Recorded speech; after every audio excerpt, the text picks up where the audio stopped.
Welcome to the Bitcoin Brew, where we give you the latest on what's going on in the Bitcoin and blockchain space.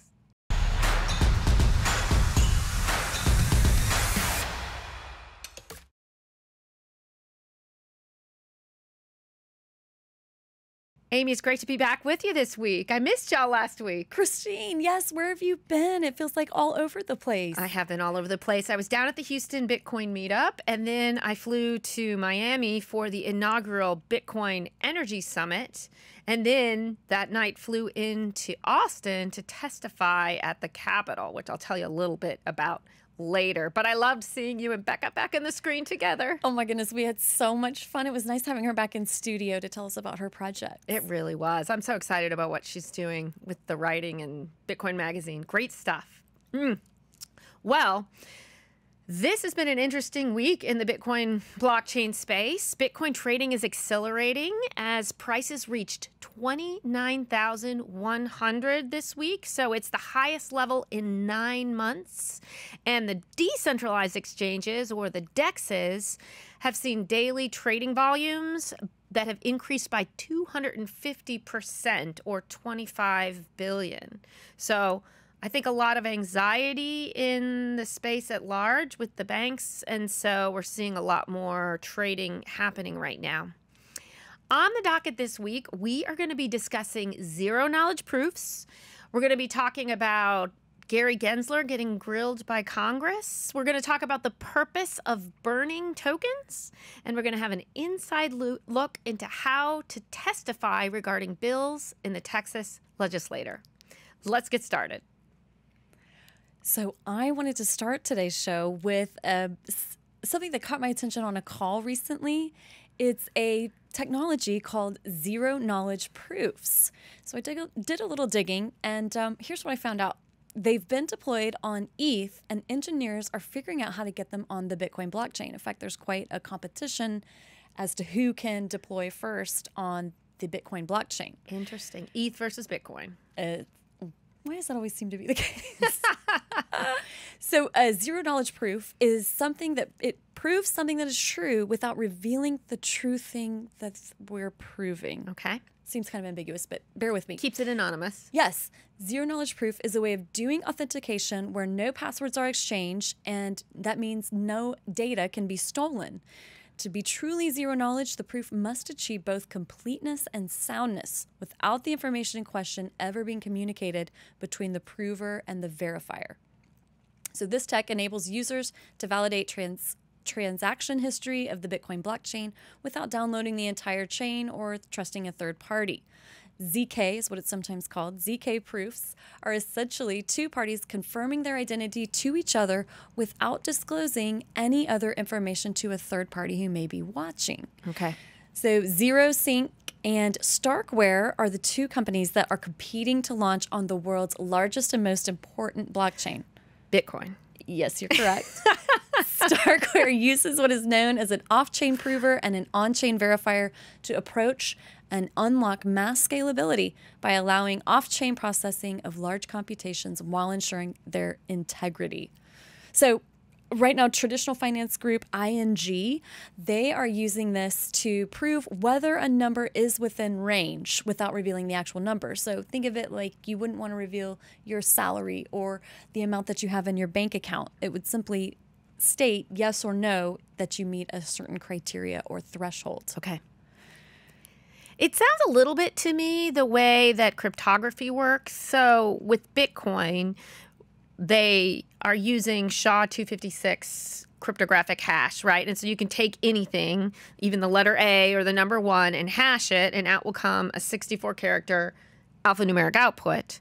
And from what I understand, if a website wants to confirm that you've put in the right password, but they don't want to be holding those passwords as a security risk, they can hash it, and then they can confirm that the hash is the same. So they might not necessarily need the original password stored, but they would have the cryptographic hash stored, and then they could compare to make sure it's the same hash. Is that kind of the same idea? It's the same idea, and I do think it's bringing a new layer into the digital security, like private identity, all of that. And I think we're going to hear a lot more about this especially as it does deploy on the Bitcoin blockchain. Very interesting. I'm looking forward to seeing where that goes. I'm always a fan of decentralization and not having information all in one spot, because I think the more information that you have out there, the more vulnerable you are. Exactly. In fact, Lee gave me a definition of, imagine you're at the bar, you're going up, instead of showing your ID and them seeing your actual birth date, you could get a barcode scanned by the barkeep that would just simply state yes or no. It wouldn't share your age, it wouldn't share your birth date or any of that information. Interesting. So you don't have to be flashing your driver's license with all your details on it to everybody who needs to know if you're 21 or not. Precisely. Nice. That helped to kind of click for me. Yeah, that's great. Well, that's encouraging. I look forward to see where that goes and which one wins, Bitcoin or ETH. Well, one of the other things I wanted to talk to you today about, we have talked in this show a lot about the way that the SEC seems to be trying to regulate through enforcement. So a lot of people in the space have been asking for clarity, right? So tell us how to meet the standards so that we are in the right place with the SEC's guidelines. But what we've been seeing along the way is a lot of crackdowns for missteps, right? So Coinbase and Kraken and Gemini and Binance, they're all facing action by the SEC. And it's had a real chilling effect on the space, because it's like, if you've got a minefield and you don't know where the mines are, you don't want to step in it because you don't want to be accidentally blown up. So it's been difficult for the industry as they try and figure out how do we navigate regulations so that we're in conformity to them. Well, it sounds like the House of Representatives has taken notice of this and they are stepping in. So the chairman of the Financial Services Committee, Patrick McHenry, has announced that on April 18th, the House is going to be having its first oversight hearing of the SEC. And the chairman says that they are going to be looking particularly at the SEC's approach to digital assets. So apparently this is going to be the first of several regulatory hearings throughout the summer, with the intent, above all, of helping to clarify the regulatory space in regards to digital assets. What do you think, Amy? Do you think it'll help bring clarity?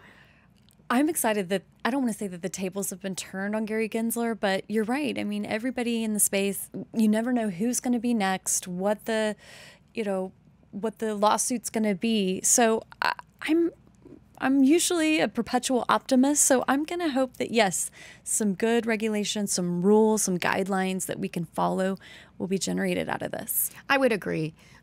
Sometimes I get a little discouraged, sometimes watching the political discussion, and it's like, well, is this just theater? Are we really going anywhere? Or is everyone politically posturing? But I am hopeful that with more eyes on this, attention brought to it, that we can get somewhere so that we can move forward as an industry. Yes. Were you surprised by the SEC crackdown on Coinbase this week? Yes and no. I mean, these things are happening in so many different ways, so many different places. And, before these crackdowns, there was a lot of hope in the industry that the SEC would approve a spot ETF, which is backed 1-to-1 with Bitcoin. And in the past, when the gold spot ETF was approved, the price of gold skyrocketed. And so there were a lot of people in the space that were really excited about an ETF that was spot. We had one that was approved that was a futures, but that's a little bit more manipulable. And so everybody wanted the spot one. And it's just been continually refused. And so that's been disheartening, that there doesn't seem to be a way forward to be able to be in the good graces of the SEC so that we can move forward in conformity with whatever regulations there are for us. So I'm excited. I'm hopeful. And it'll be really interesting to watch these hearings. Yes, it will. And I think even CZ was very surprised by this about move from the SEC. Yes. So I'm going to take a little bit of a hard left and talk a little bit about tokenomics. Okay. About burning tokens. So here we go. If you want to burn a token, it essentially is going to impact the supply and demand. Right. Essentially what you do is you send a token to a wallet that only receives tokens. and it prevents anybody from accessing it. So essentially, the address has no private key. Keeps supply and demand in check. Some tokens that do this are like Shiba Inu, ETH. And the ways this can be written in is into a project's white paper. It could be coded into the blockchain itself, where it just gets burned when necessary. But also it can be let to the DAO to vote on, the community, as to burn or not to burn. Stablecoins, which peg a value to an external stable asset like US dollar or gold, routinely undergo supply balancing burns, as well as new token issuances in order to maintain their value and control inflation. I'd heard, we did a piece on this months ago about people, if you lose the Bitcoin, that automatically increases the value of other people's Bitcoin that have possession of theirs. But burning was a new idea, like a new concept to me. So explain to me, do people burn Bitcoin? Have you ever burned Bitcoin? What's the story there? No, people don't burn Bitcoin, although in the sense of it going into a never-ending pit that you can never get out of. You could, by analogy, say that every time you lose your private keys or you die without telling your your heirs how to get them, it's a similar concept, right? Because those are no longer accessible. So the law of supply and demand is always what dictates price. And so the less supply there is, the hope is that there's more demand for it. And I have heard numbers that there's probably about 4 million Bitcoin that has been lost forever. Yes. So it definitely has a deflationary aspect to the whole Bitcoin supply. But yeah, so each coin has its own tokenomics, so to speak, their economics and different ways of trying to ensure that their coin is seen as valuable by saying, maybe the supply is reducing. I know that Ethereum switched to having the burning of tokens, coins in that sense, because the difference, I think, between a token and a coin is a coin is one that has its own base layer, right? So Ethereum and Bitcoin and Litecoin, whereas the tokens are the ones that are built on top of those base layers. So I think theoretically you can burn coins as well, but yeah, it's interesting. I mean, I would never knowingly, quote unquote, burn my Bitcoin, even Bitcoin doesn't get burned. But I also do get a little skeptical. I mean, I think Bitcoin has made me very much a trust, don't verify kind of gal. And so, yeah, you say that those coins are going to a wallet that don't have a private key, but how do I know you don't have the private key and everyone's making a donation to you? So it's an interesting concept. Yes, it is. Well, thank you for breaking it down because I was still a little muddy about it. So yeah, yeah, appreciate that breakdown. I think I'm probably still a little muddy about it, but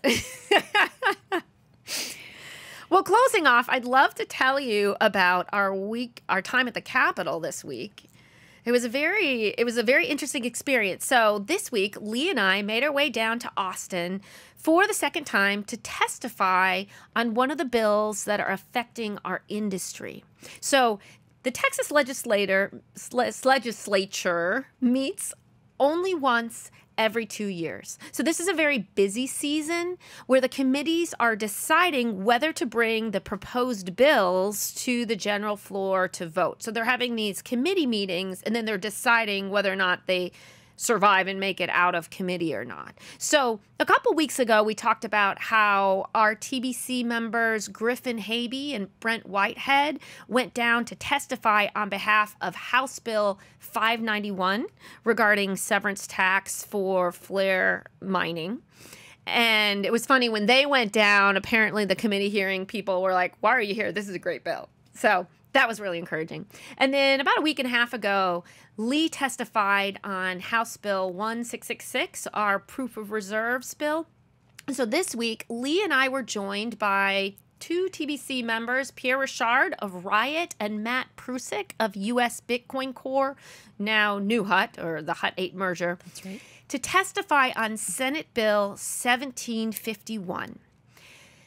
This bill talks about how they would like all loads that are over 10 megawatts to register with ERCOT, and it proposes a cap on miner participation in demand response at 10%. And as you'll recall, Demand response is a program in which large, flexible power consumers, or loads in ERCOT lingo, can participate to help stabilize the grid by being incentivized to shut down when there's a large demand for power, and it's driving up the cost. So basically, it's part of the ancillary services of ERCOT that help try and keep the grid stable at 60 hertz. So when we went down there, we expressed our concern for their looking into our industry, and we actually agree with them that we'd like to see transparency with ERCOT. We think it's important, and ERCOT really knows anyway, so we had no problem with that part of the bill.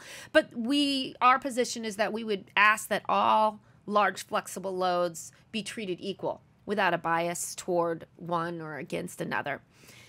Particularly given the fact that miners have this unique capacity to shut down instantly. So it does provide a valuable service to the grid. And the fact that they are bidding for these services to be included in these services, we believe that it actually brings down taxes because the ERCOT's able to kind of choose the best bidder.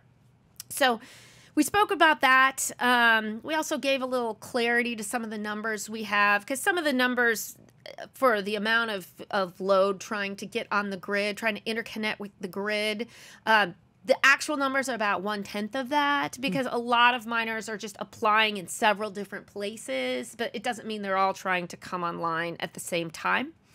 And we testified to the value of Bitcoin mining for job creation in Texas, tax revenue, and even national security came up, because they mentioned that China banned Bitcoin, and so maybe we should do the same. And we just pointed out that actually China still has 20% of the hash rate. And so even though they have closed that off to their people to participate in the upside of that, it's pretty clear that they have not stopped mining Bitcoin. Huh. So it was an interesting experience. Did you see any of the playbacks? I know that they had Pierre Richard's testimony was going around Twitter. I did not see it, and I wanted to know. Give us a little rundown of what was the process? How do you even get in to testify on something? Were you nervous? Did you feel like you were getting grilled? I mean, great questions. Great questions. Yeah, I was very nervous because, truth be told, I actually wasn't planning to testify. I was just going to go, watch Lee do his stuff. But it turned out I got there before the whole team, and they went very quickly that morning.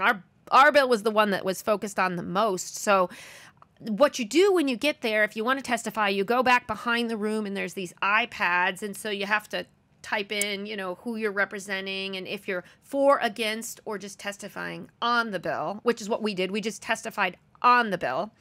So I was able to, at that point, I wasn't sure if anyone was going to be there but me. So I put my name in and was able to get Lee in. And then thankfully, the whole team showed up right before.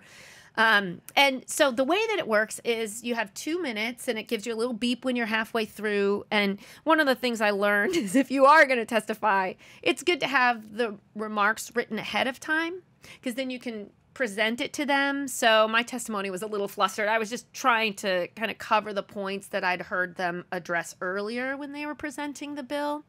But I really encourage everyone to do it, because, if everybody in the hearing is on one side or moving in a certain direction, there's a certain momentum toward that direction. But then when you have other voices in there, it helps. And they did actually ask us a lot of questions, because we were bringing expertise testimony. We had actual experience with the miners shutting down. So we were able to highlight that fact that 96% went offline during the storm, and we put back 1.5 million worth of houses of power back on the grid. So it was a very good learning experience, and I do hope that all our listeners will consider joining us for some of the upcoming hearing testimonies and adding their voices to the conversation. Absolutely. I mean, we usually get a couple of days notice before a bill gets kind of deliberate testified upon.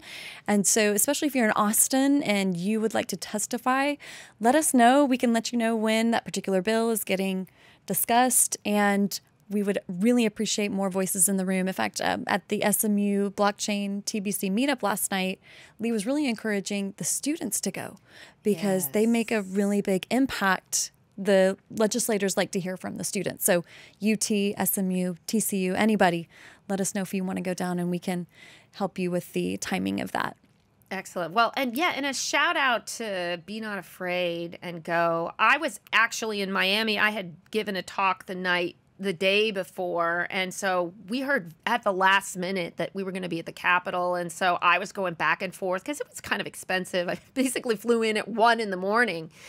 And I was like, should I really go? And I did. I bit the bullet, and I am so glad that I was there. Thank goodness you were there. Well, it was good everyone was there, and the more voices, the better in this space. So that wraps up for this week. We are going to be at Consensus April, what are the dates again? Consensus is happening April 26th and April 27th in Austin. And we're having an after party that we hope you all join us for at the Luster Pearl. That's right, the one on Rainy Street. It's just a walking distance from the venue. That was a fantastic party last year, so we hope you'll all join us. And also we encourage you to go to our website and sign up for our alerts, especially if you want to be kept up to date with what's going on in the Texas Legislature and add your voice to it. So that's all for today. We invite you to like, subscribe, follow us on YouTube. We also have some Texas Blockcast interviews that are continuing to drop. I did a great one with Neil Galloway on the history of Bitcoin mining. He was doing it back when Satoshi was still on the board. So that's a fun one. And then Dan Morrison, and I know one dropped recently from Becca. Yes. Or recirculated. That's gaining a lot of attention. And then we also have, for those that don't have the time to watch the long ones, we also have shorts coming out of some of the best sound bites. So hope to see you there, and we'll see you next time. If you want to be part of the future that we are crafting here in Texas, join the TBC today. Thanks for watching the Texas Blockchain Council. We've got more videos, more great content, and we are a nonprofit. So if you could send your Bitcoin here, this is my personal wallet address. And don't ask me for my seed phrase.